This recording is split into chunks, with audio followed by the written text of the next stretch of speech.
सुखदेव जी महाराज ने राजा परीक्षित को दिया। सुखदेव जी महाराज ने राजा परीक्षित को यहाँ से कथा प्रारंभ सुनाई। परीक्षित, ये सारी सृष्टि परमात्मा ने बनाई हुई है। भगवान विष्णु के द्वारा ही ब्रह्मा जी की उत्पत्ति हुई और ब्रह्मा जी के दाहिने अंग से स्वयंभू मनु और बाएं अंग से शतरूपा एक स्त्री और एक पुरुष का जोड़ा उत्पन्न हुआ, जिनके द्वारा सृष्टि की रचना की गई। इसलिए आज भी संकल्प में वैवस्वत मन्वन्तरे अष्टाविंशतिमे युगे का उच्चारण होता है। मनु की संतान है हम सब लोग मनुष्य।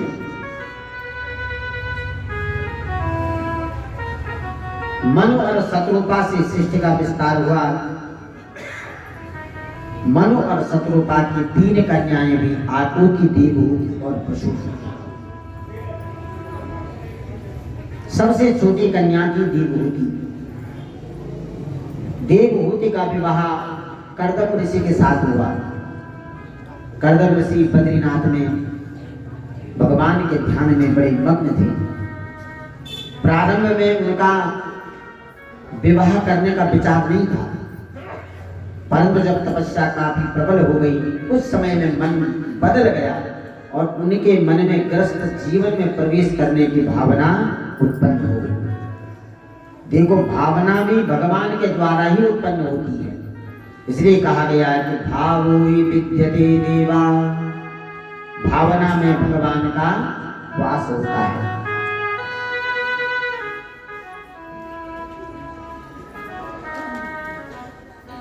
कर्दम ऋषि की तपस्या से भगवान नारायण बड़े प्रसन्न हुए, दर्शन देने के लिए गए कर्दम ऋषि को। कर्दम ऋषि को दर्शन दिया, कहा कि मांगो तो क्या चाहते हो? तो कर्दम जी ने कहा, प्रभु मेरा मन अग्रस्त जीवन में प्रवेश करने का है। मैं चाहता हूं मुझे कोई सद्गुणी कन्या मिले जो मेरे अनुसार हो। तो भगवान ने कहा, ठीक, आज से तीसरे दिन मनु और शतरूपा तुम्हारे पास आएंगे अपनी पुत्री देवहूति को लेकर के। तुम्हारे अनुकूल है, तुम विवाह के लिए मना मत करना। भगवान अंतर ध्यान हो गई। ठीक तीसरे दिन मनु और शतरूपा अपनी पुत्री लेकर के कर्दम जी के आश्रम में बद्रीनाथ पहुंचे। कर्दम जी ने मनु और शतरूपा को प्रणाम किया और 3 आसन बिछाए। चतुर्विधं मयोवापि आसनं प्रतिगृह्यताम्। 3 लोग थे तो 3 आसन कर्दम जी ने बिछाए। एक आसन पे मनु जी बैठ गई, दूसरे आसन पे शतरूपा और तीसरा आसन बैठा दिया था देवहूति के लिए। देवहूति ने मन में विचार किया कि जो मेरे होने वाले पति हैं वो खड़े हैं, तो मैं उनके सामने आसन में कैसे बैठ सकती हूँ? अगर मैं इनके दिए हुए आसन में नहीं बैठूंगी तो आसन का भी अपमान है। तो देवहूति ने आसन के बगल में बैठी और अपना बायां हाथ आसन पे रख लिया। कर्दम जी समझ गए कि बड़ी मेरे अनुरूप है। इसने आसन का भी सम्मान किया और मेरा भी सम्मान किया। मेरे द्वारा जो आसन था उस पर स्वयं ने बैठी अपना हाथ रख करके आसन का सम्मान किया और जमीन में बैठ करके मेरा सम्मान किया। कर्दम जी विवाह के लिए तैयार हो गई। मनु और शतरूपा ने विधि विधान से दोनों का विवाह किया। दोनों का विवाह होने के उपरांत मनु और शतरूपा तो चले गए। कर्दम जी विवाह के बाद समाधि में बैठ गए। समाधि में लीन हो गए और उनकी पत्नी देवहूति उनकी सेवा करने लगी। कई वर्ष बीत गए। कई वर्ष बीतने के बाद एक दिन अचानक कर्दम जी की समाधि टूटी और समाधि से जब टूटी नेत्र खोले तो समय बहुत व्यतीत हो चुका था। हजारों वर्ष बुढ़ापा आ चुका था। सामने उनकी पत्नी देवहूति बैठी थी। देवहूति को देखा, बाल सफेद हो गए हैं, चेहरे पे झुर्रियां पड़ गई हैं। मन ही मन कर्दम जी सोचने लगे कि मैंने क्या कर दिया। ये तो राजकन्या थी, राजमहलों में रहने वाली, मैंने इसे कुछ भी सुख नहीं दिया।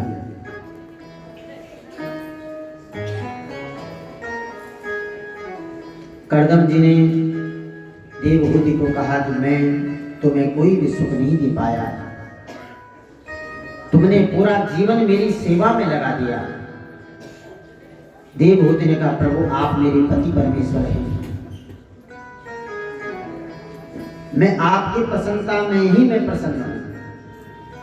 कर्दम जी इतने बड़े तपस्वी थे, इतना उनमें तप का बल था, उन्होंने अपनी योग माया के द्वारा एक सरोवर का निर्माण कर दिया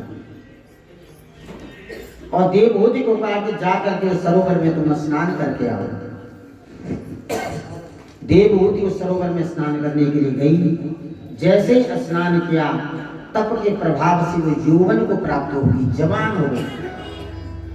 पूरे शरीर में हीरा मोती जवाहरात के गहने धारण किए हुए जब कर्दम जी ने देखा तो कर्दम जी प्रसन्न हो गई। कर्दम जी ने भी उसी सरोवर में स्नान किया, वो भी जवान यौवन को प्राप्त हो गए। ये तप का बल है, तप से सब कुछ संभव है। अपने तप के बल से ही कर्दम जी ने एक सुंदर विमान को बुलाया और उस विमान में बैठ करके दोनों पति पत्नी ने कई वर्षों तक विहार किया, गृहस्थ जीवन के नियम का पालन किया और देवहूति के गर्भ से 9 कन्याओं ने जन्म लिया। श्रवणं कीर्तनं विष्णु स्मरणं पादसेवनं वंदनम अर्चनम दास्यम सांख्य आत्मनिवेदनम। 9 प्रकार की जो ये भक्ति है, 9 कन्याएं,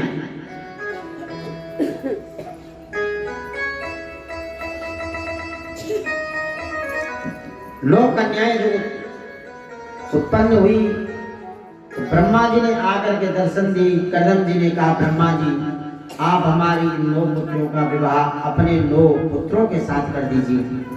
ब्रह्मा जी के अत्रि इत्यादि जो पुत्र थे उनके साथ उनका विवाह हो गया। पर भगवान नारायण ने कर्दम ऋषि को दर्शन दिए थे। पहले तो ये भी वचन दिया था कि मैं तुम्हारे यहाँ पुत्र रूप में आऊंगा। 9 कन्याओं के विवाह कर दिया। विवाह के उपरांत वन में तपस्या करने के लिए जाने लगी तो देवहूति ने कहा, प्रभु 9 कन्याओं का विवाह तो हो गया, परंतु आपने कहा था कि हमारे यहाँ एक पुत्र का भी जन्म होगा, आप मुझे ऐसे छोड़ के कैसे चली जाएंगे। तब कर्दम जी को याद आया कि वास्तव में मुझे भगवान ने कहा था कि मैं आपके यहाँ पुत्र रूप में जन्म लूंगा। समय धीरे धीरे व्यतीत हुआ और कर्दम जी के घर में भगवान ने कपिल रूप में जन्म लिया। बोलो कपिल देव भगवान की। कपिल भगवान के जन्म के उपरांत कर्दम जी ने अब कहा कि अब मैं गृहस्थ जीवन में नहीं रहूंगा। जीवन की 4 अवस्थाएं हैं। जब 50 वर्ष से ऊपर की अवस्था हो जाए ब्रह्मचर्य अवस्था 25 वर्ष तक, 25 के बाद गृहस्थ जीवन, 25 और 50 के लिए गृहस्थ और 50 के बाद 75 तक वानप्रस्थ और उसके उपरांत संन्यास। गृहस्थी के लिए यही है कि जब अधिक अवस्था हो जाए तो मन को घर के कार्यों से हटा देना चाहिए। जिम्मेदारियां अपने पुत्र और बहू को सौंप करके, जो सद्गुणी पुत्र हो और बहू हो उन्हें जिम्मेदारी सौंप करके अपने को हरि भजन घर में रह के भगवान का स्मरण करना चाहिए। घर के संसाधनों से अपने मन को हटा देना चाहिए, क्योंकि न एक दिन तो संसार को छोड़ना ही है। उससे पहले अगर हम तैयारी कर लें, भगवान के भजन में लीन रहे तो मरते समय कष्ट भी नहीं होगा और सदगति की भी प्राप्ति होगी। क्योंकि शास्त्र कहता है कि जब प्राण निकलते हैं तो 100 बिच्छू के डंक के बराबर दर्द होता है जो पापी व्यक्ति होता है, पर जो पुण्यात्मा व्यक्ति होता है उसे पता भी नहीं चलता कि कब तन से प्राण अलग हो गया, क्योंकि शरीर तो नश्वर है। इसलिए चलते फिरते उड़ते बैठते भगवान का स्मरण होना ही चाहिए। नाम हरि का जप ले बंदे फिर पीछे पछताएगा। नाम हरि का जप ले बंदे फिर पीछे पछताएगा। नाम हरि का जप ले बंदे फिर पीछे पछताएगा।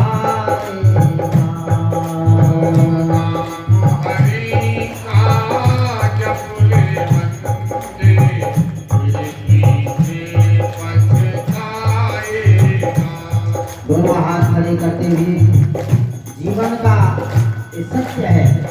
बालापन में खेला सूगा,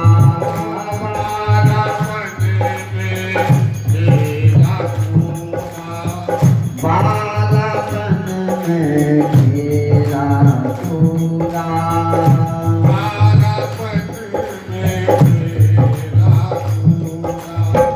आई जवानी मस्त रहा,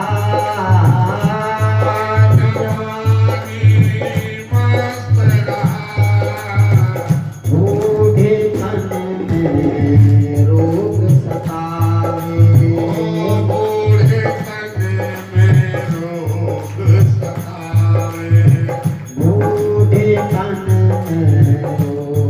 सतावे,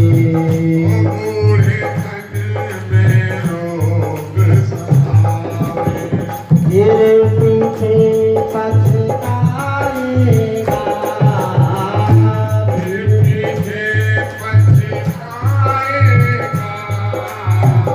सब ठहरार जाएगा।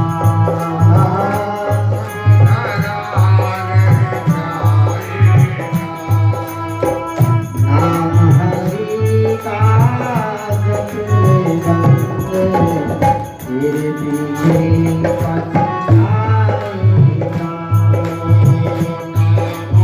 दोनों हाथ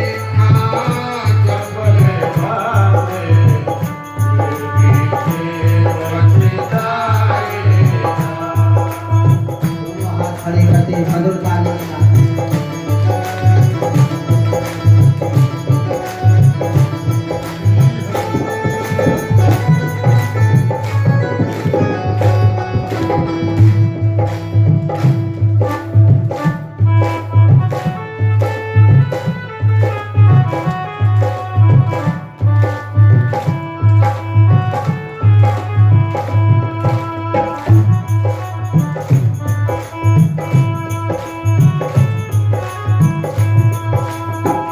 इतना सुंदर ये तन तेरा,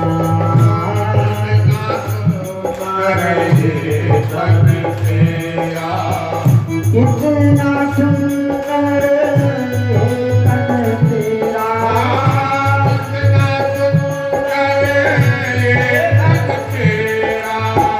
मिट्टी में मिल जाएगा।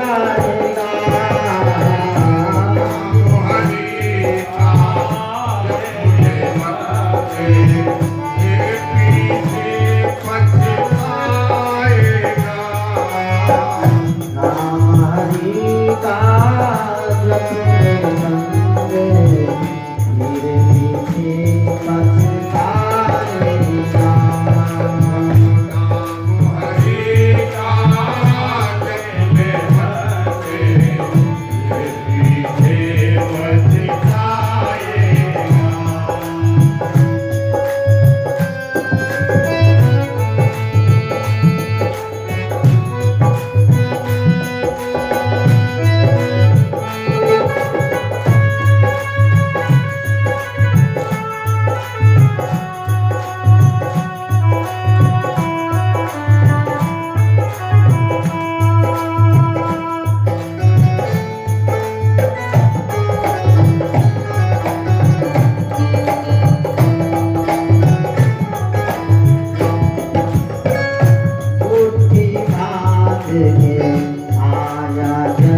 में पोथी बांध के आया जग में मुट्ठी बांध के आया जग में पोथी बांध के आया जग में हाथ पसारे जाएगा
लाया बंदे वहाँ से क्या तू लाया बंदे वहाँ से क्या तो लाया बंदे वहाँ से क्या तू लाया बंदे यहाँ से क्या ले जाएगा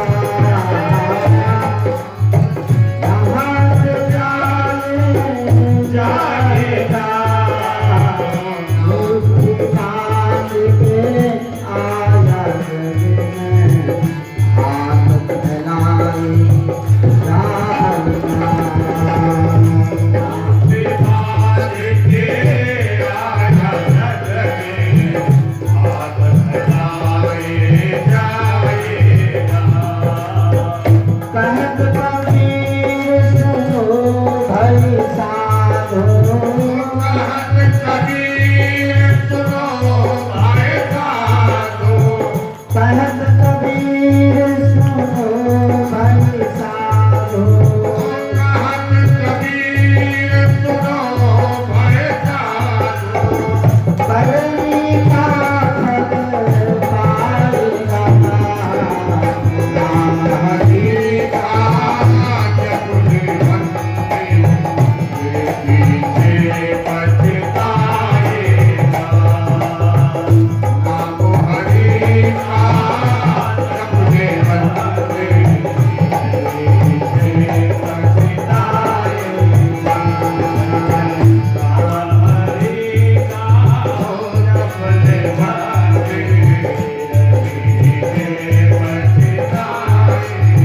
बोलो कृष्ण भगवान की जय जय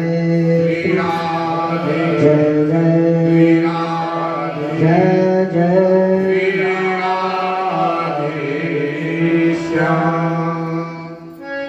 ये मनुष्य शरीर क्षण भंगुर है। प्रारब्ध लेकर के व्यक्ति आता है और उसका भोग करके जो यहाँ हम कर्म करते हैं